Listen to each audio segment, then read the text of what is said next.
menjawab tuduhan pembelokan sejarah.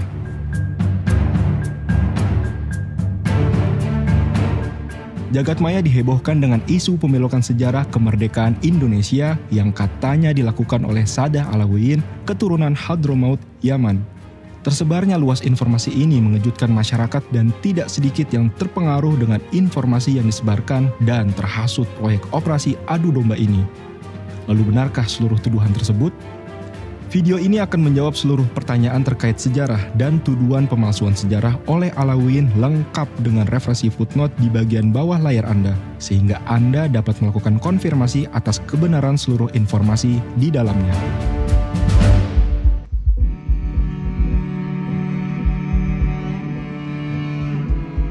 Isu anti-Arab atau anti-keturunan Yaman ini diawali dengan narasi bahwa Ba'alawi dan Masya'ih yang berasal dari Hadramaut Yaman didatangkan oleh Belanda untuk membantu mereka menjajah Nusantara. Benarkah? Orang Hadramaut dikenal dengan migrasinya ke banyak negara dengan misi perdagangan dan dakwah, sebagaimana dikatakan oleh sejarawan Inggris terkemuka Sir Richard Burton. Matahari tidak terbit di suatu wilayah yang tidak didiami orang Hadramaut. Lalu bagaimana dengan Nusantara? Pertama, kalangan Ba'alawi atau orang-orang Yaman hadir di Nusantara bukan karena didatangkan oleh pemerintah kolonial Belanda. Sejarawan Inggris lainnya, R.B. Sargent, memperkirakan bahwa Ba'alawi telah tiba di wilayah tersebut, Nusantara, beberapa waktu sebelum Belanda dan secara bertahap mengendalikan perdagangan pesisir Hindia Belanda. Orang-orang Belanda dan orang-orang Eropa pada umumnya tidak menyukai orang-orang Arab. Van Vleuten, Direktur Dalam Negeri Hindia Belanda, dalam suratnya tanggal 24 April 1886 menulis, orang Eropa di Hindia Belanda semua benci kepada orang Arab. Kebencian ini sama saja dengan kebencian orang Eropa terhadap kaum Yahudi. Orang Arab yang tinggal di Nusantara tidak mendapat simpati dari orang Eropa, malah dia menjadi objek kebencian dan permusuhan. Semua pegawai termasuk para asisten residen dan kontrolir tetap lebih suka membicarakan persoalan pajak dengan 50 orang Cina daripada mengaturnya dengan satu orang Arab saja.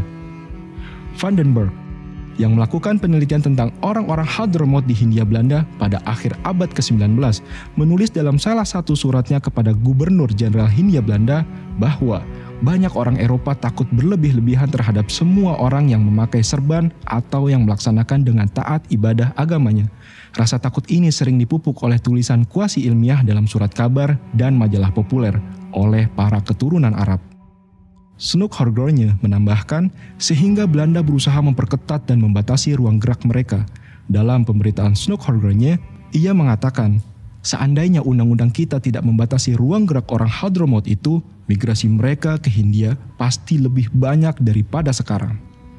Jika orang-orang Arab didatangkan untuk dipekerjakan oleh Belanda dengan asumsi bahwa mereka dipekerjakan di perkebunan atau industri yang diadakan oleh pemerintah kolonial atau pengusaha Belanda, tentunya mereka perlu menghadirkan orang-orang Arab dalam jumlah yang besar untuk dipekerjakan di dalam perkebunan dan industri kolonial yang jumlahnya banyak itu.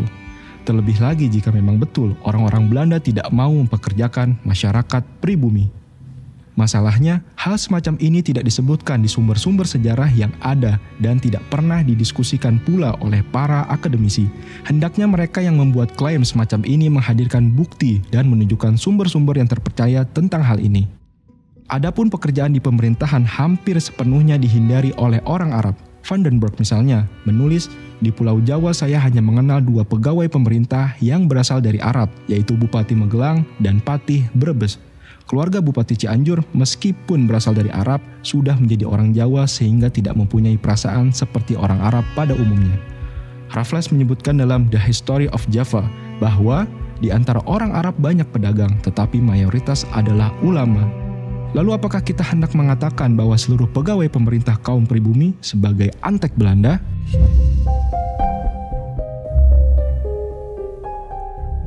Pada abad ke-19, ketika jumlah orang-orang Arab meningkat di Hindia Belanda, mereka diharuskan tinggal di distrik yang terpisah di kota-kota besar, dan mereka harus memohon surat jalan untuk bepergian.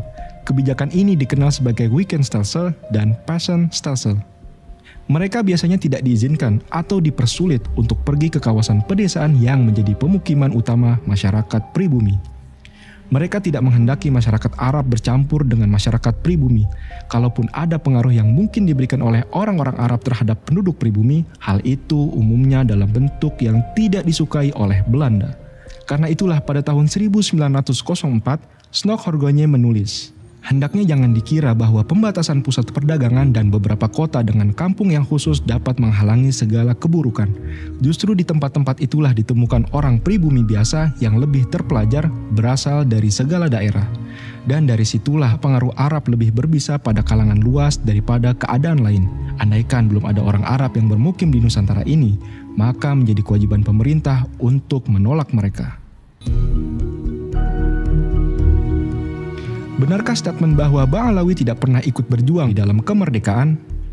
Era kebangkitan di awal abad ke-20. Pada awal abad ke-20 yang merupakan era kebangkitan Islam dan juga kebangkitan nasional, telah muncul sejumlah organisasi pergerakan yang berkembang ke arah cita-cita kemerdekaan. Bahkan sejak akhir abad ke-19, sebagian kalangan Ba'alawi seperti Ali bin Syahab, Abdullah bin Alwi Alatos, Abdul Qadir Al-Idrus, Sahal bin Sahal, dan Muhammad bin Abdul Raham Salabiyah atau Al-Idrus, dan orang-orang Arab selain Ba'alawi telah terlibat dalam gerakan pan-Islamisme. Mereka menjalin hubungan dengan Turki Utsmani dan mengkritik pemerintah kolonial Belanda lewat tulisan di media-media pan-Islam di Timur Tengah, seperti Maklumat, Tamarat Al-Funun, Liwa, dan Mu'ayyad. Snoeck-Horgogne berulang kali menunjukkan kekesalannya di dalam surat-suratnya kepada pemerintah kolonial terkait tulisan-tulisan orang Arab yang dianggap merugikan Belanda. Tulisan-tulisan itu bernada proto-nasionalis dan mengangkat tema ketidakadilan dan penindasan pemerintah kolonial Hindia Belanda. Dalam suratnya kepada Gubernur Jenderal Hindia Belanda yang bertanggal 20 November 1899, Snoeck melaporkan, nomor-nomor dari surat kabar Maklumat dan Mu'ayyad memuat karangan-karangan yang menghasut terhadap pemerintah Hindia Belanda. Banyak sekali karangan semacam itu akhir-akhir ini terbit dalam surat kabar berbahasa Arab di Konstantinopel, Beirut, Kairo, dan sebagainya. Seperti terbukti kembali dari terjemahan-terjemahan yang disampaikan bersama ini, kegiatan pan-Islam yang terdapat pada redaksi surat-surat kabar dalam hal ini dikendalikan melalui surat menyurat orang Arab di negeri ini dan surat menyurat kaki tangan mereka yang berkemauan buruk di Malaya dan Singapura. Wartawan-wartawan yang melihat betapa bersemangat orang membuat berita-berita tentang mereka dan menganggap berita-berita itu benar tanpa penyelidikan atau kritik, terus memberikan gambaran tentang pemerintah, daerah jajahan dengan cara yang sangat menimbulkan rasa kebencian. Berita ini sebagian didapat dari fakta-fakta khayalan dan sebagian dari keadaan yang digambarkan secara palsu. Karangan-karangan itu lalu berpengaruh pula pada banyak orang Arab di negeri yang membacanya ini, serta kepada orang pribumi yang memberitahu tentang isinya. Terlepas dari akurasinya, tulisan-tulisan tersebut jelas mengganggu pemerintah kolonial Belanda dan berusaha membangun keadaan masyarakat di negeri jajahan tentang keadaan mereka yang tertindas. Di antara penulis atau sumber informasi dari tulisan-tulisan yang mengkritik pemerintah kolonial itu adalah Said Hussein Alatos dan seorang yang menggunakan nama pena Saifuddin Al-Yamani yang menurut Snoeck adalah Said Hadramaut yang tinggal di Singapura. Artikel-artikel ini kadang secara mendetail menceritakan tentang kebijakan kolonial yang merugikan masyarakat Arab di Hindia Belanda serta warga Muslim pada umumnya. Salah satu artikel di Mu'ayyad bertanggal 5 September 1899 yang berjudul Pemerintahan Sewenang-wenang di Jawa dan dibuka dengan kalimat berikut. Tidak ada suatu yang tepat menyerupai zaman-zaman kebiadaban dan kekerasan barbar yang sewenang-wenang terhadap ras yang patut dikasihani, seperti perlakuan para penguasa Belanda terhadap orang-orang Muhammadan dan orang-orang asing di Pulau Jawa.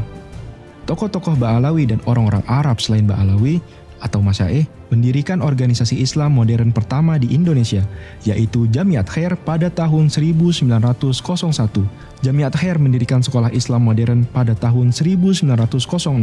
Pada tahun yang sama, 1906, organisasi yang pada awalnya hanya dianggotai oleh orang-orang Arab ini mulai menerima masyarakat Muslim lainnya atau non-Arab sebagai anggota.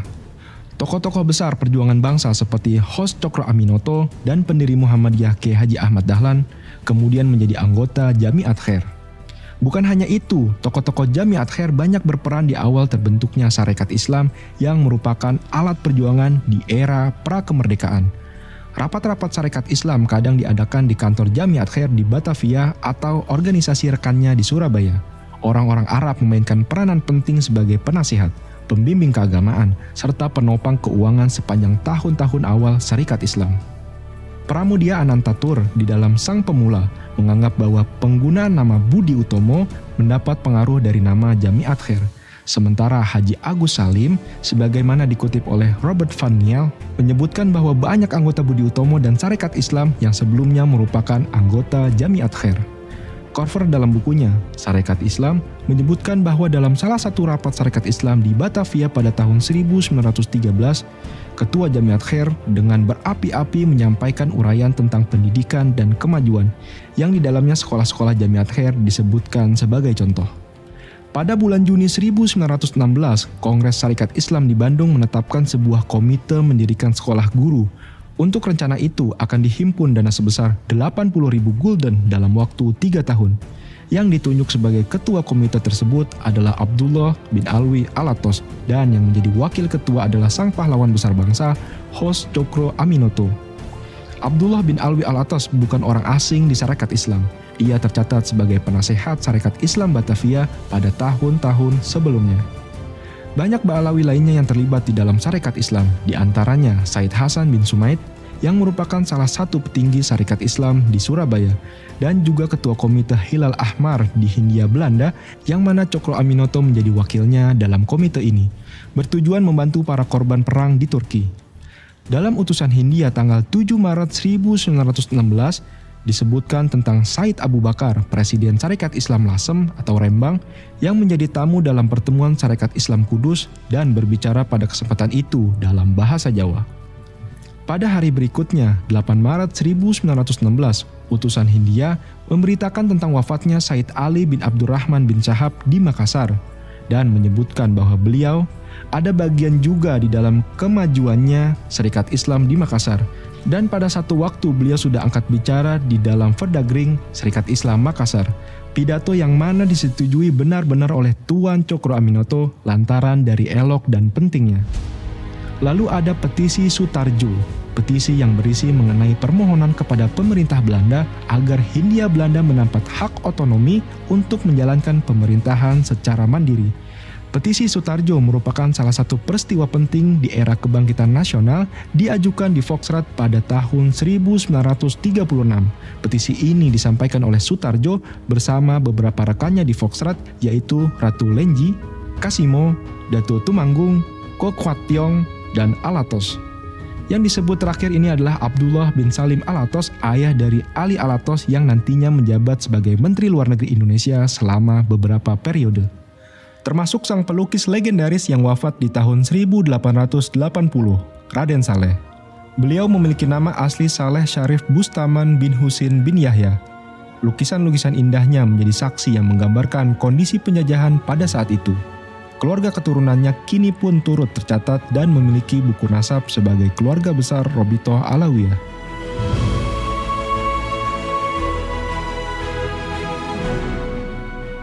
Era kemerdekaan. Lalu bagaimana peran habaib di era kemerdekaan?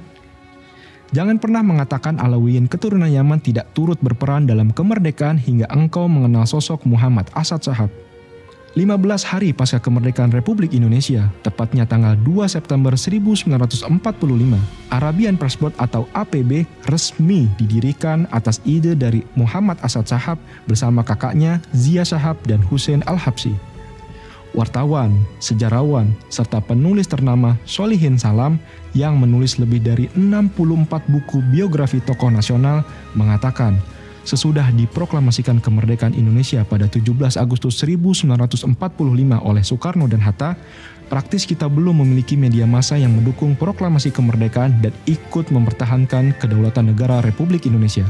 Kantor berita APB sengaja menggunakan nama Arabian Press Board untuk menarik perhatian dunia Islam serta Timur Tengah sekaligus mengelabui pihak sekutu dan Belanda dengan menggunakan kata Arabian. Mereka pasti berpikir ada kaitan dan hubungan dengan dunia Islam dan Timur Tengah. Apabila mereka hendak bertindak keras, pasti berpikir 1000 kali terhadap dampak dan akibatnya nama sekutu dan Belanda di Timur Tengah. Perjuangan Asad Shahab dengan APB-nya tidak sia-sia. Berita kemerdekaan Indonesia tersebar luas di Timur Tengah dan sekitarnya hingga berujung pengakuan kedaulatan Indonesia dari berbagai negara Arab. Wakil Presiden Republik Indonesia Muhammad Hatta dalam sambutan buku Diplomasi Revolusi Indonesia di Luar Negeri mengatakan kemenangan diplomasi Indonesia yang dimulai dari Kairo karena pengakuan Mesir dan negara-negara Arab lainnya terhadap Indonesia sebagai negara yang merdeka dan berdaulat penuh. Segala jalan tertutup bagi Belanda untuk surut kembali atau memungkiri janji, sebagaimana selalu dilakukannya di masa-masa yang lampau. Jenderal A.H. Nasution juga memberikan kata pengantar pada buku yang sama. Karena itu tercatatlah negara-negara Arab yang paling dahulu mengakui Republik Indonesia dan paling dahulu mengirim misi diplomatiknya ke Yogyakarta dan yang paling dahulu memberikan bantuan biaya bagi diplomat-diplomat Indonesia di luar negeri, Mesir, Suriah, Irak, Aljazair, Tunisia, Arab Saudi, Yaman, memelopori pengakuan de jure Republik Indonesia bersama Afghanistan, Iran, dan Turki mendukung Republik Indonesia. Fakta-fakta ini merupakan hasil perjuangan diplomat-diplomat revolusi kita dan simpati terhadap Republik Indonesia yang tetap luas di negara-negara Timur Tengah merupakan modal perjuangan kita seterusnya. Atas jasanya, begitu banyak tokoh dan sejarawan yang menuliskan tinta emas atas perjuangan Asad Shahab. Rosihan Anwar, motivasinya sederhana, mau berjuang menegakkan Republik Indonesia dan mempertahankan kemerdekaan bangsa Indonesia yang telah diproklamasikan. Sudarpo Sastro Satomo, Saudara Shahab adalah seorang eksponen yang mempunyai peran dalam sejarah perjuangan kemerdekaan kita yang pantas kita peringati. M. Yusuf Ronodipuro, sebagai seorang pejuang, beliau tidak mengharapkan penghargaan, ketulusan hatinya untuk menyumbangkan jasa-jasanya bagi kepentingan perjuangan kemerdekaan bangsa, baginya itu sudah suatu penghargaan. Solihin Salam, untuk itu kita patut menyampaikan apresiasi dan penghargaan yang tinggi. Kita percaya bahwa nama APB tercatat dalam lembaran sejarah Republik Indonesia. Prof. Dawam Raharjo, M. Asad Shahab selayaknya diingat dan dihargai sebagai salah seorang bapak pendiri bangsa, the founding father negara Republik Indonesia. Insinyur Soekarno, aku menghargai keberanian dan tata keramanya.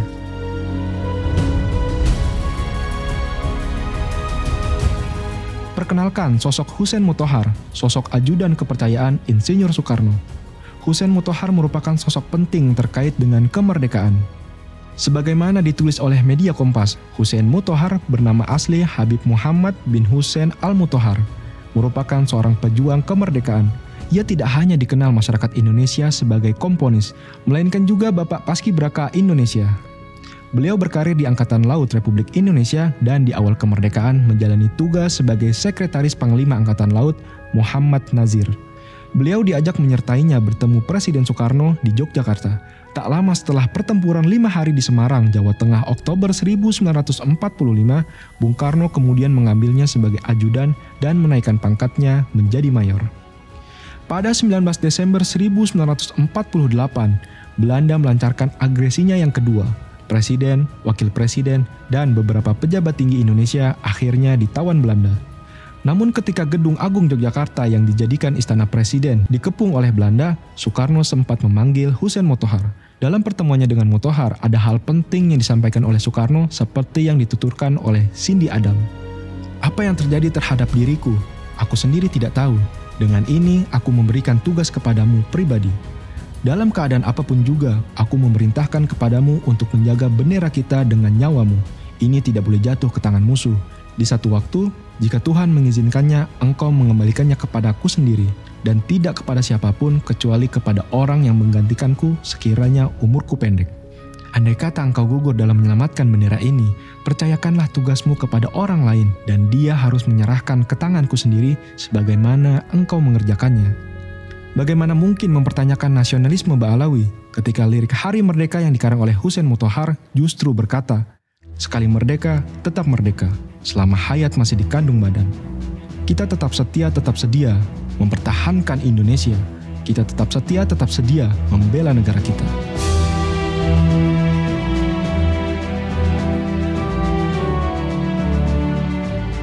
Dan tahukah Anda ada seorang sultan yang menyumbangkan harta sebesar 13 juta gulden atau setara lebih dari 1.000 triliun untuk pemerintahan Republik Indonesia yang baru terbentuk? Nama yang dipertuan besar, Syarif Kasim Abdul Jalil Saifuddin atau juga dikenal dengan Sultan Syarif Kasim II, kondang setelah menyumbang harta kekayaannya sebanyak 13 juta gulden kepada pemerintah Republik Indonesia. Jumlah tersebut setara dengan 120,1 juta dolar, atau jika dirupiahkan nilainya mencapai lebih dari 1.074 triliun. Beliau adalah seorang Alawiyin dengan marga Banasan. Catatan nasabnya tersimpan rapih di kerajaan Siak. Dan keturunan kerajaan pun hingga kini tidak hanya tercatat, namun juga memiliki buku nasab sebagai keluarga besar Robito Alawiyah. Perlawanan sang Sultan Siak ini terhadap pemerintah Belanda terjadi pada Desember 1931 yang dipimpin oleh Koyan. Oleh karena itu, pemberontakan ini dikenal sebagai pemberontakan si Koyan. Pemberontakan terjadi di daerah Merbau Sungai Preban, Selat Akar yang berhasil membunuh 4 orang prajurit Belanda. Setelah proklamasi kemerdekaan Republik Indonesia, terdapat sebagian pembesar kerajaan Siak yang ragu-ragu dan berharap Sultan Syarif Qasim II memproklamasikan kerajaan Siak menjadi negara merdeka. Dalam situasi ketidakpastian ini, Sultan Syarif Qasim II mengambil sikap tegas dan mengumumkan sebuah maklumat.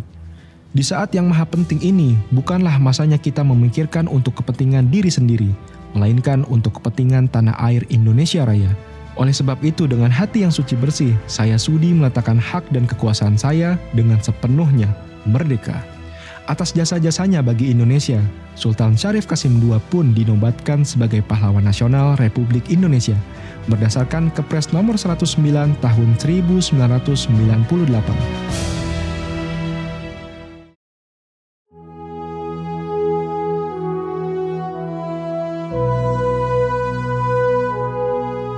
Pernahkah Anda mendengar peristiwa Lengkong yang mengakibatkan gugurnya Dan Mogot juga Subianto Joyo Hadikusumo, paman dari Prabowo Subianto?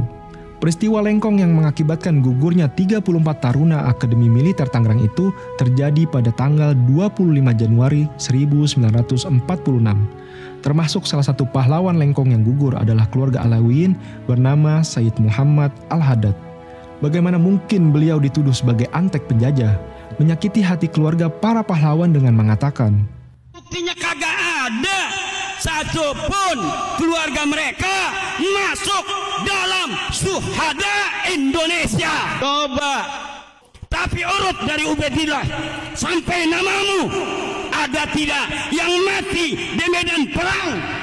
Saya berani untuk bertaruh, tidak ada di antara nama itu sampai mereka yang mati di medan perang.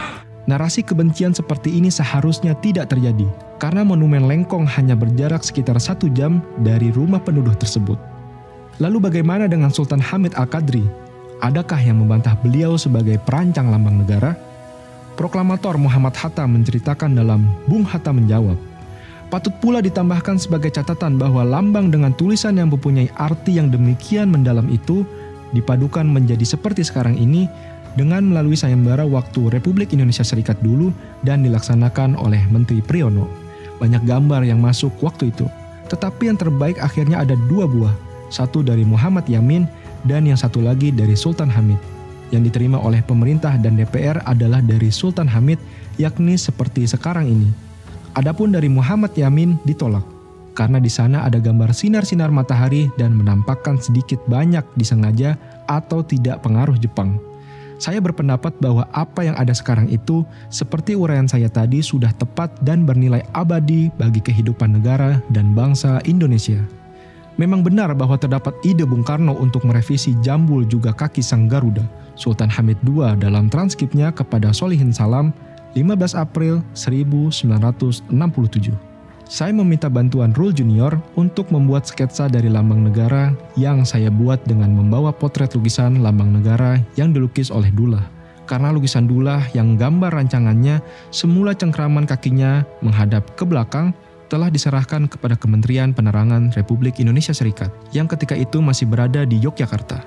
Kemudian dimintakan kepada saya oleh Paduka Yang Mulia Presiden Soekarno untuk tidak disebarkan dahulu ke pelosok negara RIS.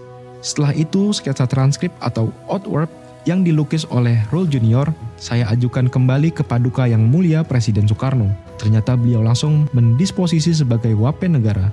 Waktu itu tanggal 20 Maret 1950. Kemudian beliau memerintahkan untuk memanggil Dullah sang pelukis istana atau pelukis kesayangan Bung Karno untuk melukis kembali berdasarkan sketsa perbaikan dari Rul tersebut.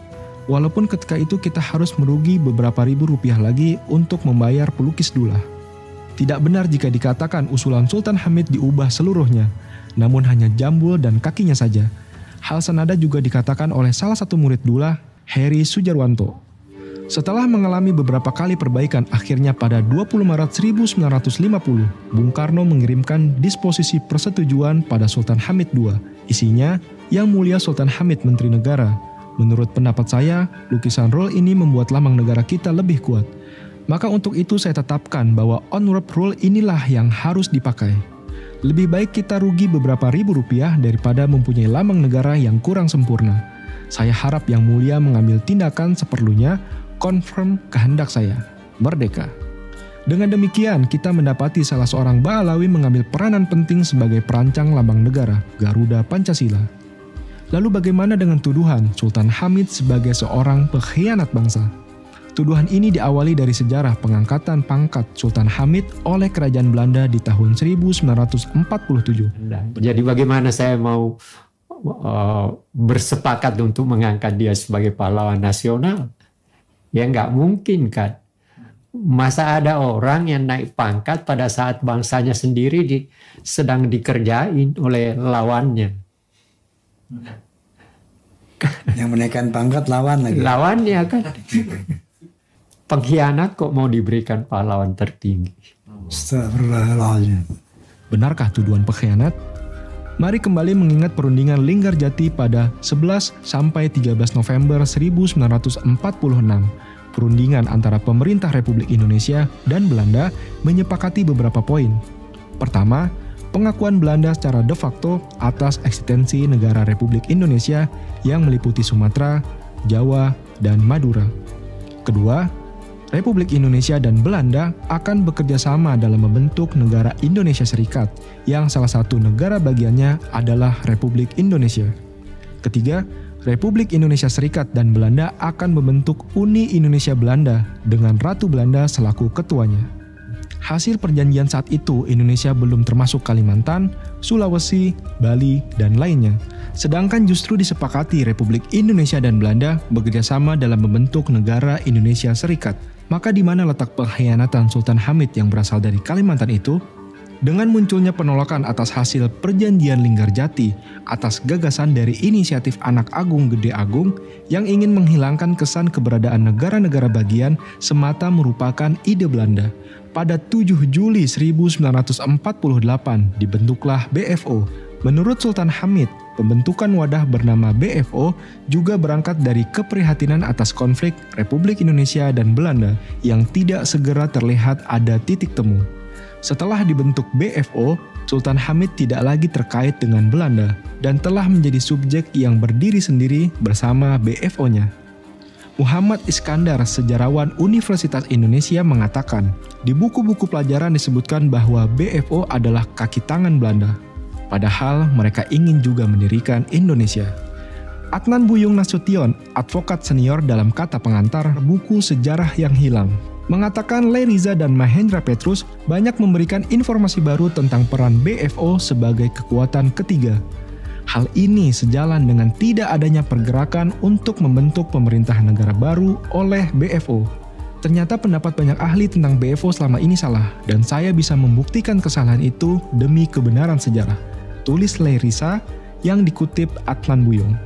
Puncaknya adalah perjanjian KMB, dilaksanakan di Den Haag, Belanda pada 23 Agustus hingga 2 November 1949.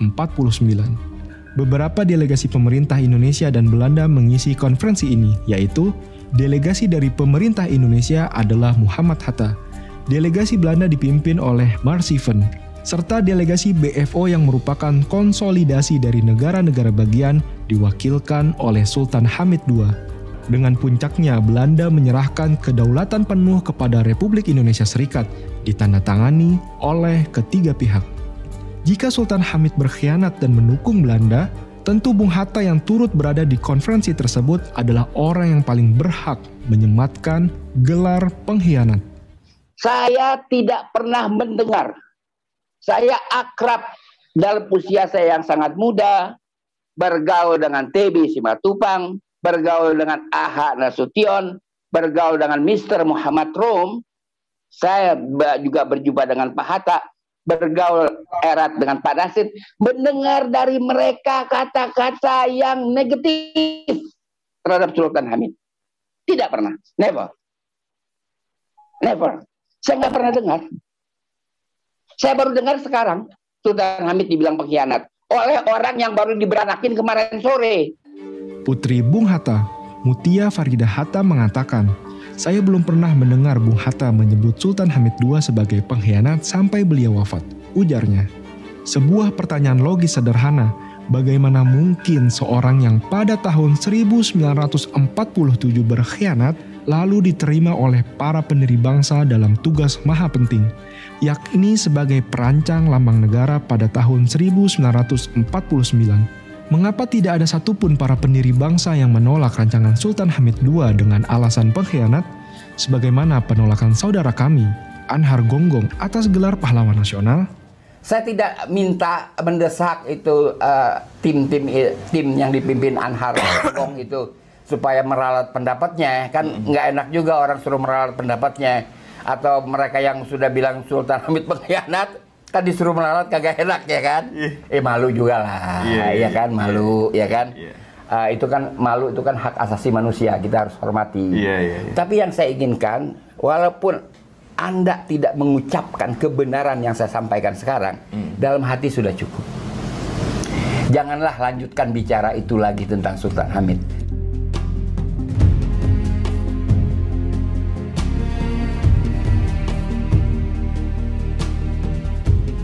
Said Utsman bin Yahya, Mufti Betawi.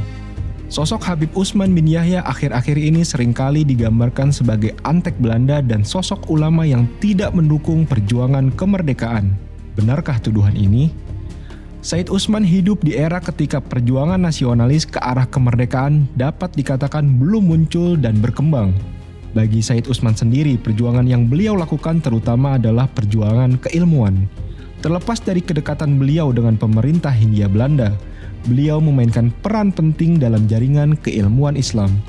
Aziu Mardi Azra, mantan Ketua Dewan Pers dan Rektor UIN Syarif Hidayatullah mengatakan, Habib Utsman mengambil ilmu dari sejumlah ulama di Timur Tengah, antara lain Said Ahmad Zaini Dahlan, Mufti Mazhab Syafi'i di Mekah.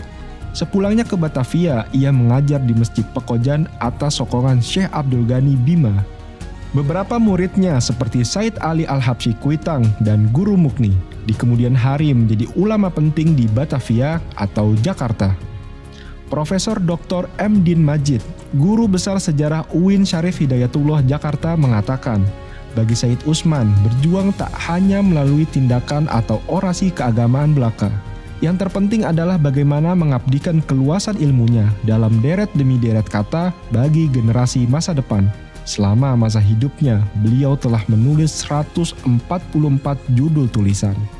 Hubungan Said Utsman bin Yahya dengan pemerintah kolonial Belanda terutama terjalin lewat penasihat-penasihat kolonial di bidang keagamaan seperti K.F. Holle dan terutama Snok Horgrogne yang tampil dengan pengetahuan agama Islam hingga dipercayai oleh Said Utsman sebagai benar-benar seorang muslim. Kedekatan dan komunikasi Said Utsman dengan Snok bukanlah hal yang aneh pada masa itu, karena para ulama lainnya juga turut meyakini hal tersebut dan turut berbalas surat dengan Snok seperti Kiai Soleh Darat.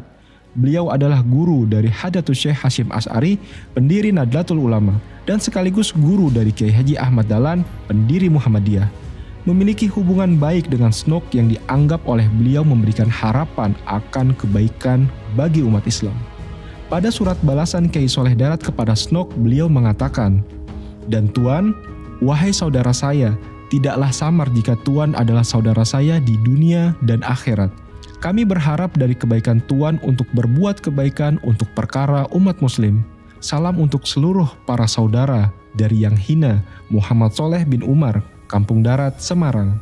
Syekh Muhammad Arsyad dari Banjar juga termasuk ulama besar Nusantara yang berkirim surat dengan Snok Horgrogne.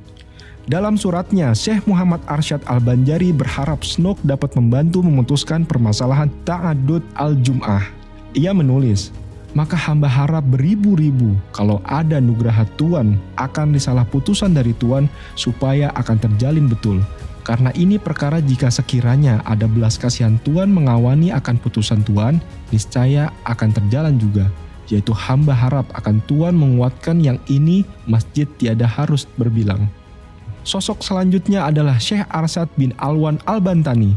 Sosoknya turut berjuang bersama pahlawan nasional Syekh Arsyad Tawil yang pada bulan Desember 1945 disebut oleh Bung Karno sebagai pahlawan besar dari Banten. Pasca peristiwa geger Cilegon di tahun 1988, Syekh Arsyad bin Alwan dihukum dan diasingkan ke Kupang, Flores, Nusa Tenggara Timur. Namun tahukah Anda bagaimana sang pahlawan ini menggambarkan sosok Snok dalam suratnya? Kehadapan hadirat Tuhan pemilik kedudukan yang tinggi, yang berbicara dengannya adalah sebuah kenikmatan tersendiri, seorang teladan dari tokoh-tokoh agung, pemilik keutamaan dan nama baik, yang aku khususkan dengan menyebutnya, yaitu hadirat sang pemilik kesempurnaan dan keagungan, Tuan Paduka kami yang masyhur, namanya yaitu Tuan Snok Effendi Abdul Ghaffar. Semoga kedudukannya terus tinggi dan kebaikannya terus tercurah. Lalu apakah diartikan para ulama yang dihukum pasca geger Cilegon sebagai antek Belanda? Tentu tidak. Juga banyak nama lain seperti Syekh Nawawi Al-Bantani, Panglima Polem, Syekh Ahmad Surkati, dan Haji Agus Salim yang juga berkomunikasi baik dengan Snok. Karena itulah kita harus mempelajari sejarah dengan melihat kondisi pada saat itu, di mana Snok berhasil menampilkan diri sebagai sosok muslim yang dihormati dan dihargai oleh para ulama Nusantara, sehingga tidak mungkin mengatakan seluruh ulama dan pahlawan tersebut sebagai antek Belanda.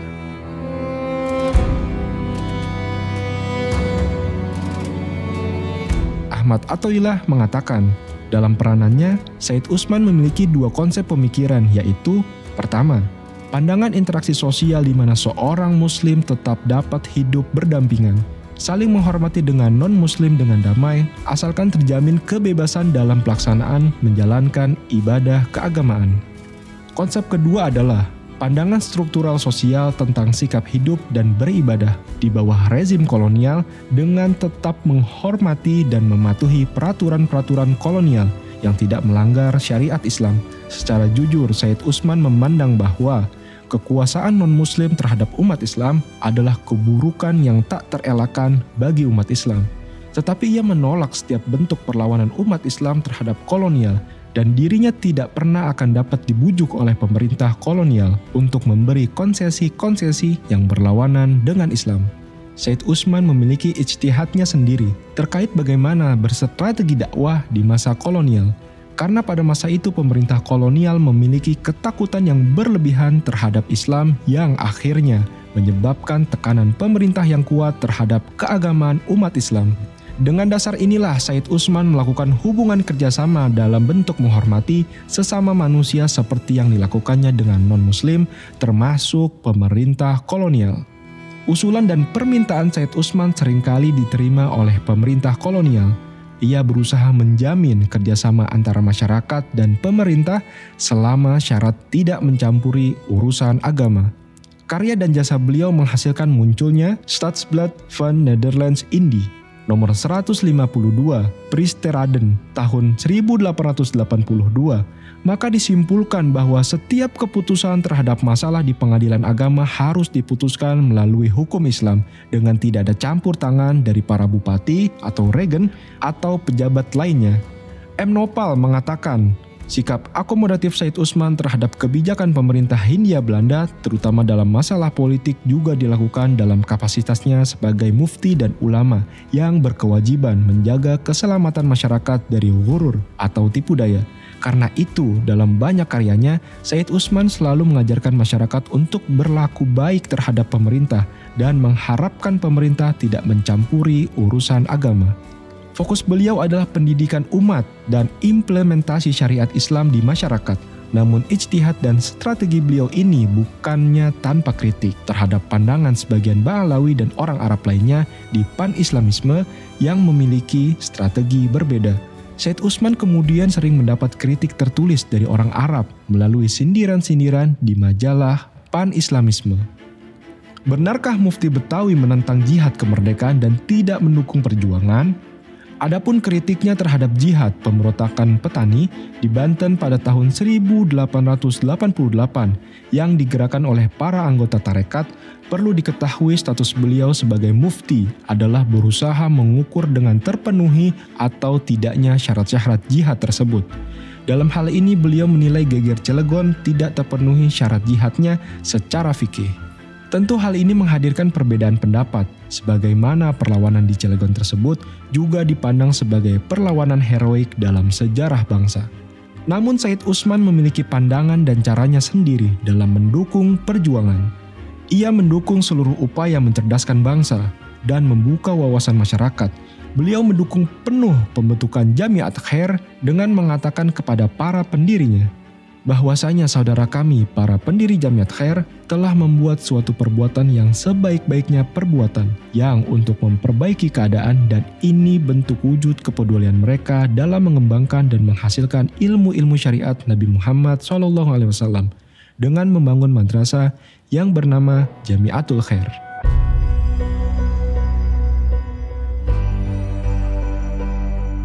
Profesor Azyumardi Azra menyebutkan bahwa di akhir hidupnya, yaitu pada dekade kedua abad ke-20, Said Usman memberi dukungan dan pembelaan yang kuat terhadap gerakan Sarekat Islam. Walaupun gerakan ini pada tingkat tertentu telah memberi tantangan terhadap status quo pemerintah kolonial. Bagaimana mungkin orang yang dikatakan antek penjajah justru mendukung Sarekat Islam yang memberi tantangan status quo pemerintah kolonial? Sikap positifnya ini mungkin disebabkan Sarekat Islam menyalurkan aspirasinya secara legal formal dan bukan lewat pemberontakan. Setidaknya Said Usman menulis 2 risalah untuk membela Sarekat Islam, yaitu Sinar Isterlam pada menyatakan kebenaran Sarekat Islam dan Selampai Tersulam pada menyatakan kebajikan Syarikat Islam. Pembelaannya terhadap Sarekat Islam ini dapat dilihat sebagai dukungan Said Usman terhadap perjuangan awal masyarakat Indonesia yang nantinya mengarah pada kemerdekaan. Akhirnya, kita perlu meletakkan Said Usman pada timbangan yang adil. Kalau beliau dikritik karena kedekatannya dengan pemerintah kolonial, beliau juga memiliki jasa yang besar dalam penyebaran ilmu agama Islam, menghentikan campur tangan Belanda terhadap kehidupan beragama, dan beliau juga memberikan sokongan terhadap gerakan pencerdasan umat seperti Sarekat Islam yang merupakan organisasi pergerakan penting di awal era kebangkitan nasional. Ia wafat sebelum proklamasi kemerdekaan di tahun 1913. Ada pejuang yang angkat senjata, ada yang lewat pendidikan, juga ada yang lewat aspirasi legal formal. Lalu bagaimana dengan Said Usman mendoakan Ratu Belanda? Said Usman bin Yahya menjawab dalam kitabnya Menutup Pintu Fitnah dan Pengucilan bahwa terdapat perbedaan antara sikap ramah yang dilarang atau mudahanah dan yang diperbolehkan mudoroh al-jaizah, di mana ucapan doa itu dapat memberikan kemaslahatan penduduk muslim, dan argumen sikap beliau ini beliau tuangkan dalam kitabnya Membuka Pintu bagi Penyempurnaan Pikiran yang Baik, yang dimana tulisan-tulisan beliau diperlihatkan ke Said Ahmad Zaini Dahlan, guru beliau, Mufti Syafi'i di Mekah. Dan beliau turut dibela oleh seorang kiai besar Betawi lainnya, Kiai Marzuki, tokoh besar Nahdlatul Ulama Betawi yang menulis kitab untuk membela Said Usman. Ketika diadakan Kongres Sarekat Islam yang dihadiri oleh 7.000 orang, host Cokro Aminoto mengundang Said Usman bin Yahya sebagai pembicara utama dalam kongres tersebut. Mungkinkah guru besar bangsa host Cokro Aminoto mengundang antek penjajah menjadi pembicara utama di dalam kongres organisasi yang bahkan belum mendapatkan pengakuan pemerintah kolonial?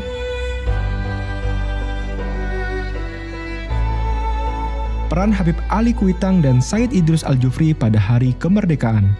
Terdapat cerita tentang kedatangan Insinyur Soekarno pada pagi hari 17 Agustus 1945 ke Kuitang, menemui Habib Ali sebelum pembacaan proklamasi. Lalu ada seorang sejarawan yang langsung membantahnya. Benarkah kisah tersebut? Cerita kunjungan subuh sebelum proklamasi yang dilakukan oleh Insinyur Soekarno adalah sesuatu yang tersebar luas, utamanya bagi masyarakat di Jakarta. Hal ini diceritakan oleh banyak pihak. Terkait kedekatan Habib Ali Kuitang dengan Kiai Haji Abdullah Syafi'i, apa yang dikisahkan oleh sang murid Kiai Haji Abdullah Syafi'i tentang kunjungan Insinyur Soekarno di pagi hari pada tanggal 17 Agustus 1945. Ya, jadi Kiai Abdullah Syafi'i pernah cerita datangnya Bung Karno ke Kuitang. Tentu datangnya itu kan ada beberapa pengawal yang menjaganya dan Ki Abdul Syafi'i sebagai murid tentu melayani. Setelah itu ayah mundur. Itu terjadi dialog yang mungkin orang lain nggak pernah ada yang tahu. Kayak apa bahasa dialognya. Tapi ayah menganggap itu sebuah silaturahmi dari seorang pejabat ke tokoh agama di Jakarta yang memang barometer. Jadi Ki Abdul Syafi'i mengisahkan seperti itu. Dan Abdul Syafi'i sebagai murid tetap menjauh dengan gurunya, tetap menghormati gurunya karena ada tamu yang memang tamu khusus yang nggak sembarang orang untuk bergerombol kumpul. Jadi itulah, karena ini privasi sekali. Artinya Habib Ali dikunjungi oleh Bung Karno. Nah itu kisahnya ayah pernah menceritakan seperti itu. Termasuk salah satunya adalah ulama karismatik terkemuka Betawi, Kiai Haji Abdullah Syafi'i, yang dianugerahi bintang Mahaputra Pratama atas jasa-jasanya bagi bangsa. Kiai Haji Abdullah Syafi'i selaku saksi mata pertemuan tersebut juga menyampaikan kisah ini dalam orasi-orasinya di masa lampau dan menjadi kepercayaan masyarakat terutama di Jakarta. Tidak ada yang tahu persis apa isi pertemuan tersebut. Ustadz Salim bin Mahmud Bahven dalam wawancara tahun 1998 menceritakan, pada tanggal 17 Agustus 1945, Habib Ali menceritakan bahwa tadi subuh dirinya didatangi Soekarno yang memberitahu bahwa tidak lama lagi akan mengumumkan kemerdekaan Indonesia dan memohon doa restu. Memang benar bahwa baik Insinyur Soekarno maupun Habib Ali Kuitang tidak tercatat pernah menceritakan detail isi pertemuan. Sehingga tidak mudah bagi sejarawan saat ini memberikan konfirmasi atas hal tersebut. Namun sejarah yang belum ditulis lalu ternyata memiliki banyak saksi terpercaya, juga tidak mudah untuk bergegas dinafikan. Dan benarkah bahwa Said Idrus Al-Jufri atau Guru Tua adalah penentu warna merah putih? Guru Tua adalah sosok besar di kawasan Indonesia Timur yang mendirikan ribuan sekolah. Pengaruhnya yang besar di Indonesia Timur menjadikan beliau rujukan dan panutan utama, apalagi pada masa-masa penting seperti proklamasi. Dan masyarakat pun mengajukan namanya untuk menjadi pahlawan nasional. Menjadi pahlawan nasional terus dilakukan. Karena beliau itu adalah aset negeri ini, bukan asetnya orang Arab lagi. Beliau sudah besar, mengayomi, dengan puluhan tahun mendirikan Madrasah Al-Herat di pelosok terutama kawasan timur Indonesia. Akan tetapi tidak benar jika dikatakan beliau adalah penentu warna bendera. Hal ini jelas keliru. Namun kesaksian masyarakat, beliau dengan jaringan besarnya di wilayah timur menyebarluaskan berita proklamasi dan mengumumkan warna bendera kepada masyarakat di sana melalui syair, yakni merah dan putih. Berkibarlah bendera kemuliaan di angkasa, daratan, dan gunung-gunungnya yang menghijau. Sungguh hari kebangkitannya adalah hari kebanggaan. Orang-orang tua dan anak-anak memuliakannya. Tiap tahun, hari itu menjadi peringatan, muncul rasa syukur dan pujian-pujian padanya. Dengan lantang merdeka, berdoa kepada Tuhan yang Maha Mulia,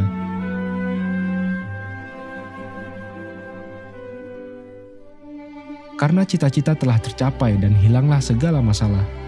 Tiap bangsa memiliki simbol kemuliaan, dan simbol kemuliaan kami adalah merah putih. Wahai Soekarno, engkau telah jadikan hidup kami bahagia. Dengan obatmu telah hilang penyakit kami.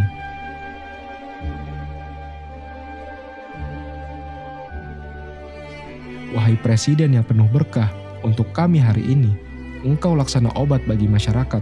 Engkau ungguli dengan tulisan dan politikmu, hingga datang berita akan kemenangan.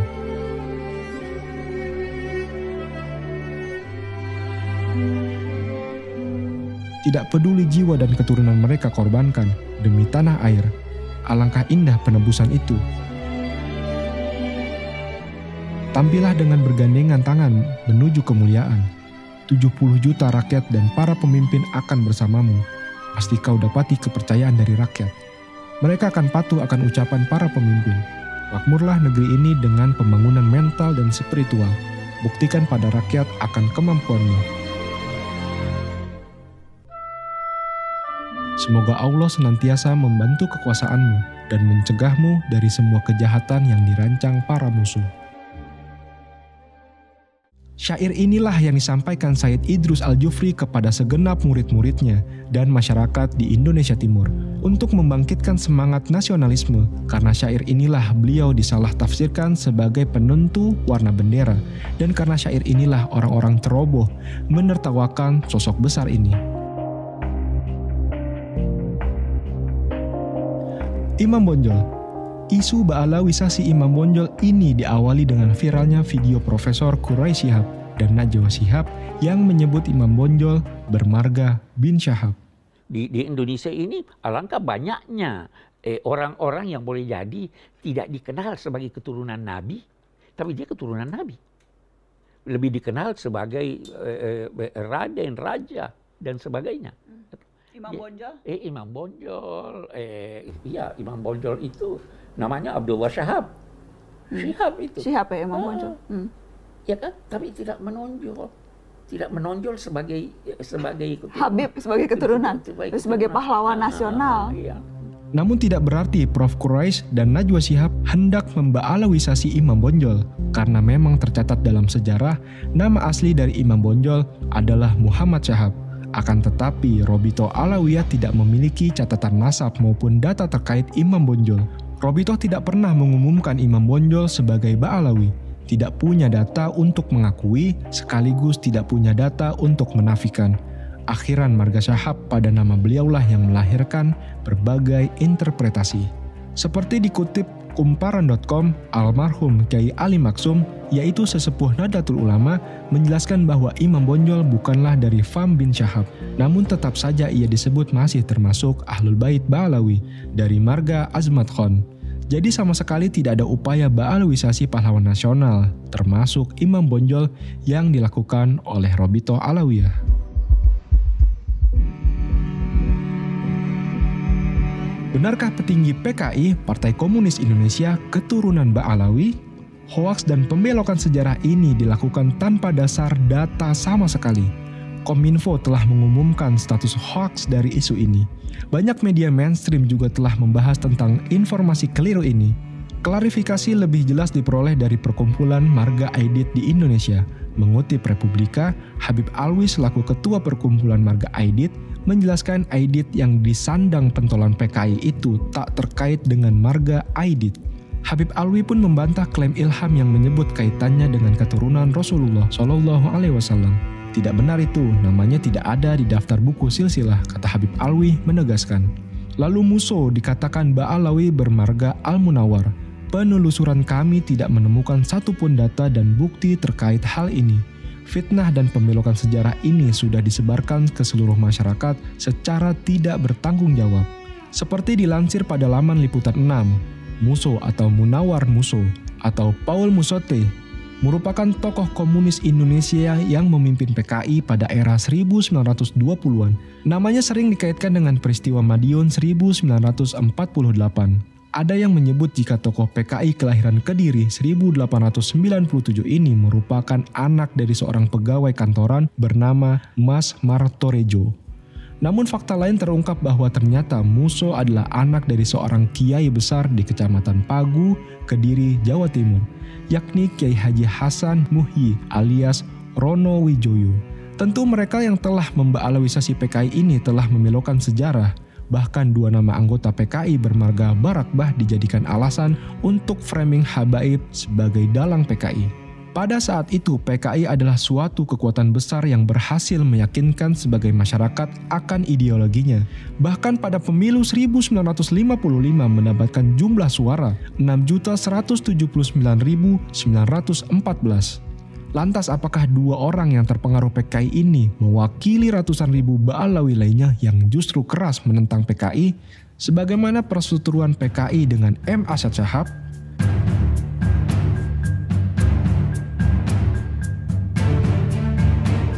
Makam palsu, Ba'alawisasi di Ponorogo, Ba'alawisasi Wali Songo.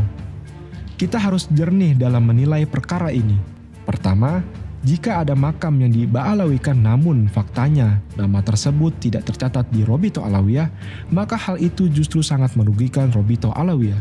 Hal ini banyak dilakukan oleh orang yang berusaha mendapatkan status nasab Ba'alawi, namun ditolak oleh Robito Alawiyah. Lalu mengambil jalan merubah makam leluhurnya menggunakan marga Ba'alawi, seperti yang terjadi di makam Raden Mas Ali di Powongso, yang diberi marga Ba'abud. Diduga oleh seorang bernama Sohibul Faroji dari Nakobah Al-Azamat Khan, yang mengaku Ba'alawi dan turut memba'alawikan banyak orang melalui lembaga nasabnya sendiri.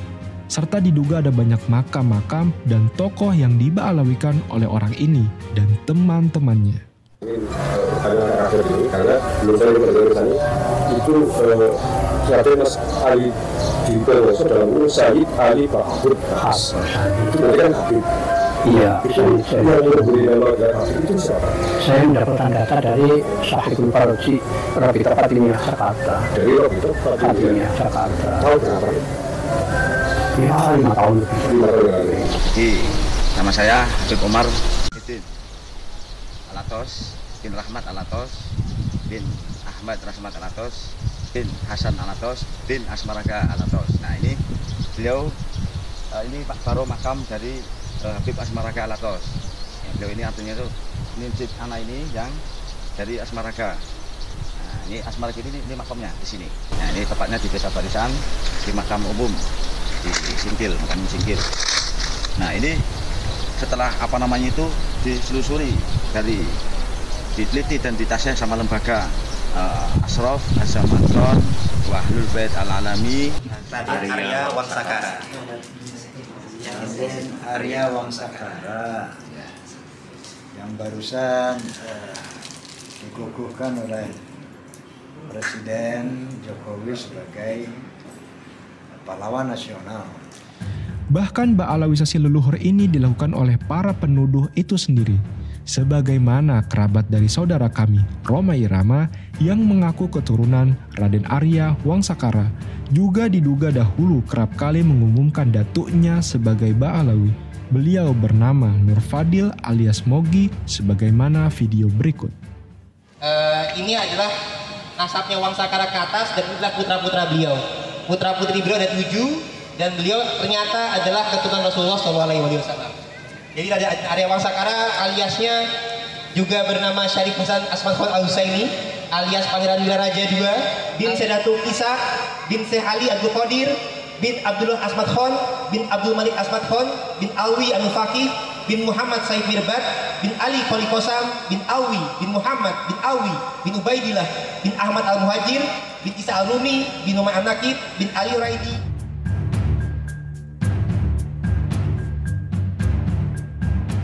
Atau video viral makam Sunan Bonang yang disebut ditambah-tambahi makam palsu Ba'alawi di sekitarnya. Ternyata area tersebut adalah tempat pemakaman umum, bukan khusus sebagaimana video berikut. Makam Sunan Bonang di ring 1. Sunan Bonang di ring 1-nya dideri-derin oleh Ba'alawi. Itu dari mana zaman Sunan Bonang udah ada Ba'alawi?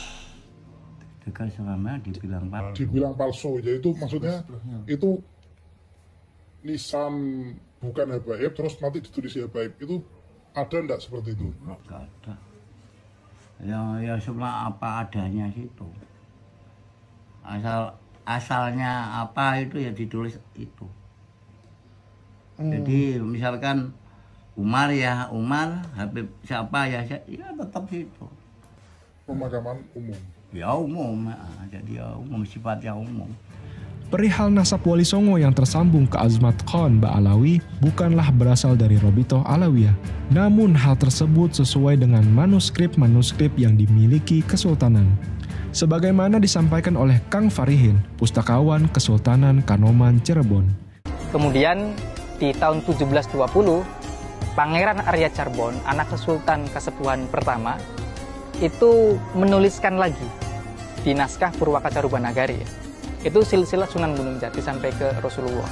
Di situ dituliskan Maulana Syarif Hidayatullah bin Syarif Abdullah bin Ali Nurul Alim bin Syekh Husain Jimadil Kubro bin Ahmad Syah Jalal bin Abdullah Kanuddin bin Said Abdul Malik bin Alwi Amul Faqih bin Muhammad Syahid Marbat bin Ali Khalil Qasam Alwi bin Muhammad bin Alwi, kemudian bin Said Ubaidillah bin Ahmad Al-Muhajir bin Isa bin Muhammad An-Naqib bin Ali Al-Uraidi bin Imam Ja'far Shodiq bin Muhammad Bakir, kemudian bin Ali Zainal Abidin bin Husain bin Ali bin Abi Thalib yang menikah dengan Fatimah binti Rasulullah Muhammad SAW.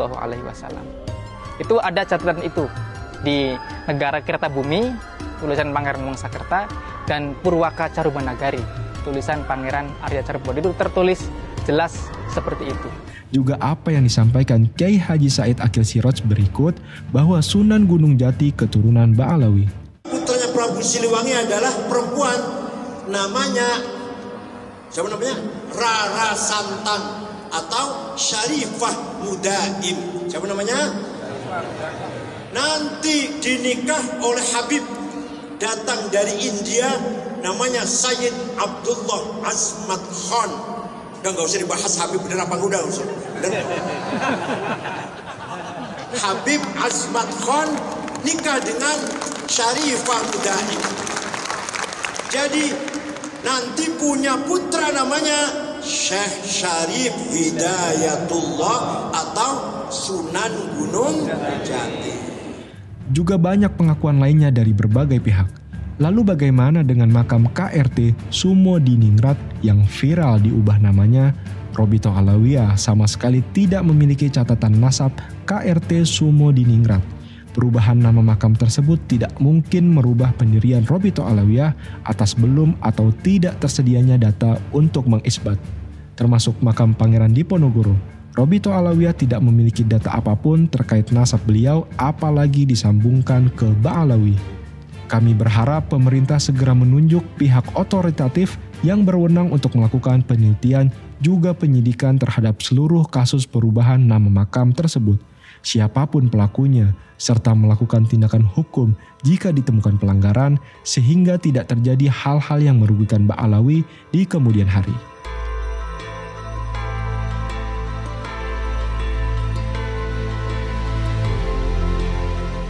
Benarkah Robito Alawiyah didirikan oleh Belanda? Pemerintah kolonial Belanda sama sekali tidak terlibat dalam inisiatif pendirian Robito Alawiyah. Tidak ada orang Belanda yang menjadi penasehat atau pengurus Robito. Robito juga tidak mendapatkan kedudukan khusus atau keistimewaan dari pemerintah kolonial. Jadi bagaimana dapat dikatakan Robito didirikan oleh Belanda? Kalau tudingan ini didasari oleh kenyataan bahwa Robito mendaftarkan organisasinya secara resmi kepada pemerintah kolonial Belanda, maka hendaknya diketahui bahwa tidak ada satupun organisasi yang berdiri secara resmi di Hindia Belanda pada ketika itu, melainkan mendaftarkan organisasi mereka pada pemerintah kolonial. Belum ada pemerintah Republik Indonesia maupun Kemendagri di tahun 1928. Jika demikian, mengapa tidak dikatakan bahwa semua organisasi resmi seperti Budi Utomo, Muhammadiyah, Nahdlatul Ulama, dan lainnya yang ada ketika itu adalah juga organisasi bentukan Belanda? Tentu pendapat semacam ini aneh sekali.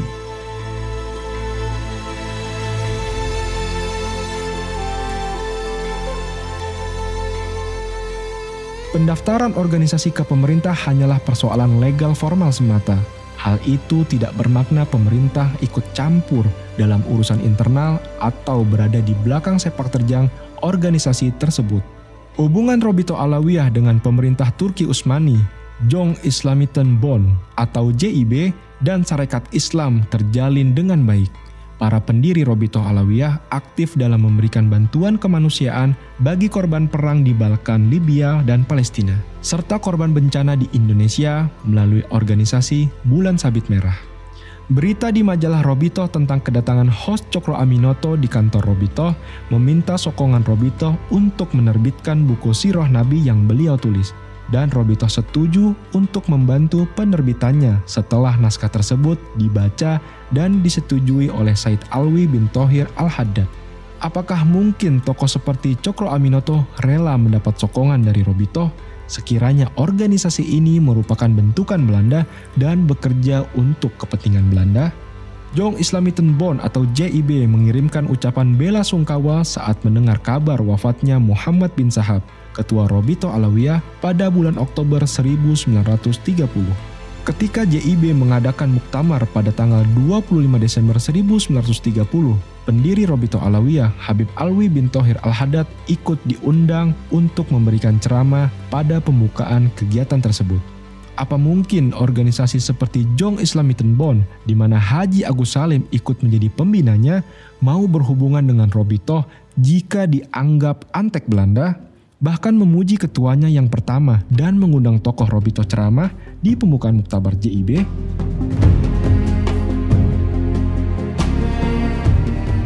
Sebagai penutup, perilaku oknum Ba'alawi yang memprovokasi masyarakat dengan mengatakan Wali Songo yang berjalur Azmat Khan tidak punya keturunan, satu Habib lebih mulia dari sekian kiai, menantang duel banyak pihak, bergaya hidup mewah dan jauh dari akhlak juga gaya hidup ulama Ba'alawi, maka tokoh-tokoh Robito Alawiyah sudah memberikan teguran.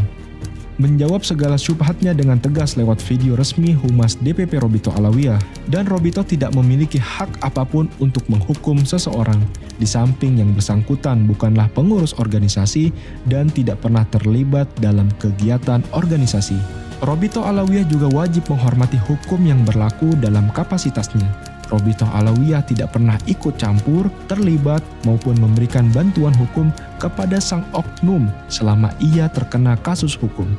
Robito Alawiyah tidak berkenan dikaitkan atas perilaku oknum yang tidak sejalan dengan Thariqah Alawiyah yang memiliki cara dan jalannya sendiri dan tidak mengikuti nasihat organisasi juga para salaf, yang meresahkan masyarakat dan meresahkan keluarga besar Alawiyin, apalagi dituduhkan Robito mengendalikan perilaku oknum tersebut. Setiap ormas yang dibentuk oleh setiap Alawiyin merupakan haknya sebagai warga negara. Memang tidak ada kekuatan hukum yang mengharuskan ia taat pada organisasi Robito Alawiyah.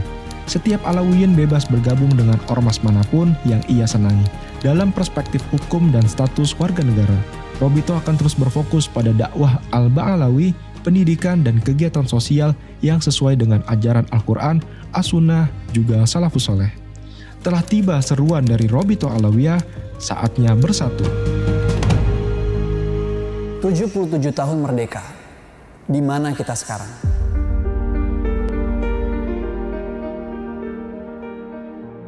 Kami hanyalah bagian kecil yang turut membentuk suatu perahu besar.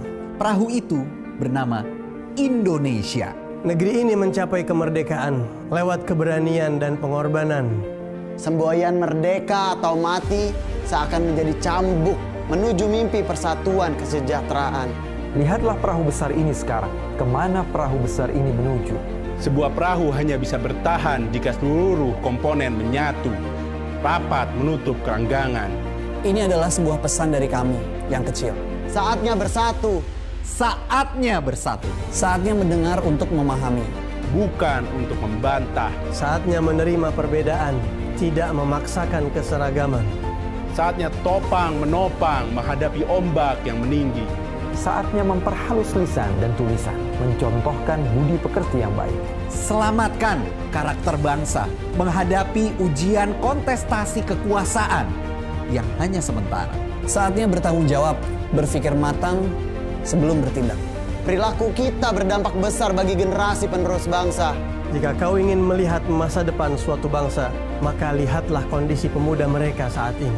Saatnya optimis. Keragaman ras, agama adalah wujud kekayaan bangsa. Saatnya merajut persatuan yang dapat dibanggakan para pahlawan. Saatnya membangun kedewasaan yang mematikan ego dan kesombongan.